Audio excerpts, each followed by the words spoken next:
Et bonjour à tous, c'est Benops Trading.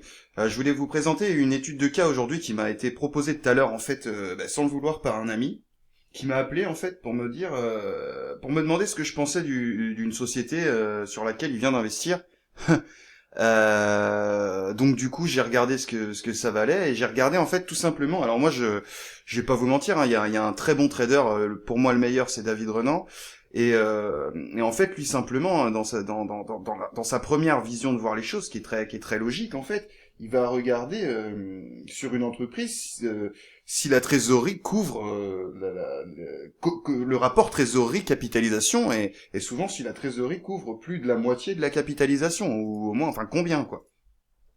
Et donc j'ai eu ce premier réflexe du coup, pour lui répondre à sa question, et je suis tombé donc sur ces chiffres que je vais vous présenter. On va pouvoir analyser ensemble, et ce qui est magnifique qu'on va pouvoir faire en plus, c'est qu'on va pouvoir regarder dans les mois à venir ce que devient cette action. Et on verra, hein, écoutez, si je me trompe ou pas, mais alors pour l'instant, pour moi, c'est vraiment, je vais vous présenter là une action poubelle. C'est une merde. Alors pourquoi? Elle a une capitalisation boursière de 143 millions d'euros.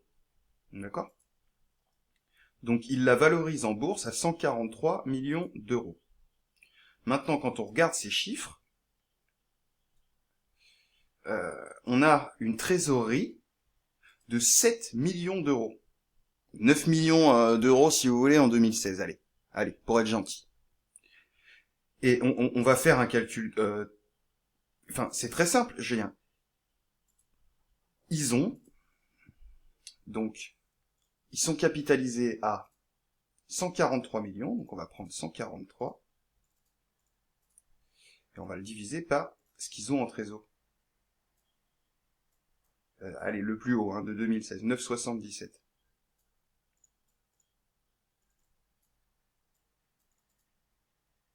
Voilà, 14,6% d'endettement. Et en réalité, là, ils sont à moins avec les chiffres. Mais bon, 14%, je veux dire, ça voudrait dire que ils ont 14% de cash par rapport à la valeur qu'il aurait prêtée en bourse. Déjà, clairement, ça pue. Ça pue. Mais allons plus loin. Peut-être qu'il y aura un rattrapement, peut-être que ils vont augmenter la trésorerie, peut-être. Et ensuite, je suis tombé, donc je suis allé voir les résultats. Parce qu'il faut du résultat, du coup, si on veut peut-être pouvoir augmenter sa trésorerie, parce qu'il y a un énorme écart. En fait, depuis 2014, on a une société qui a des résultats d'exploitation qui sont défavorables. Euh, donc, moins, ils perdent 4,56 millions d'euros en 2014, 11,4 millions d'euros en 2015, 16 millions d'euros en 2016, ils perdent de plus en plus. Et alors, ils ont des données estimées à 3 millions de pertes en 2017. Donc, ils sont contents, ils vont perdre 4 fois moins que l'année d'avant. C'est ça leurs estimations. Mais ils vont perdre quand même. Les résultats nets qui sont purement dégueulasses. Bon, voilà. Et alors, je suis tombé sur autre chose d'intéressant. On regarde aussi qu'est-ce qu'elle reverse en dividendes à ses actionnaires. Et on a une société qui ne reverse pas de dividendes à ses actionnaires depuis 2015 en fait. Sur le tableau qu'on voit. Et à mon avis depuis 2014, puisque ça n'allait pas mieux. Voire c'était beaucoup pire.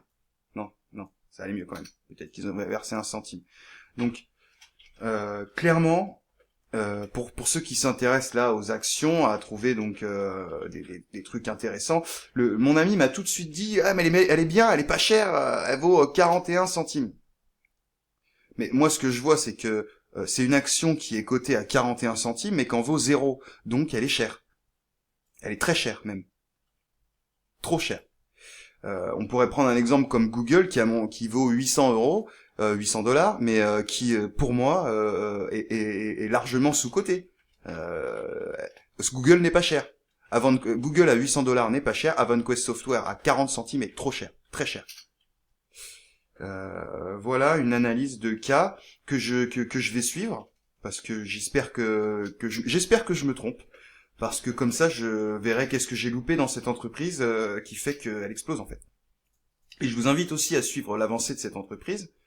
Et comme ça, on verra si cette analyse est lucide ou non, et si elle ne l'est pas, pourquoi, et on pourra continuer d'avancer ensemble dans notre lecture, donc là plutôt macroéconomique, avant même d'en venir au graphique, mais là on n'a même pas besoin de regarder le graphique de cette boîte, hein, sincèrement.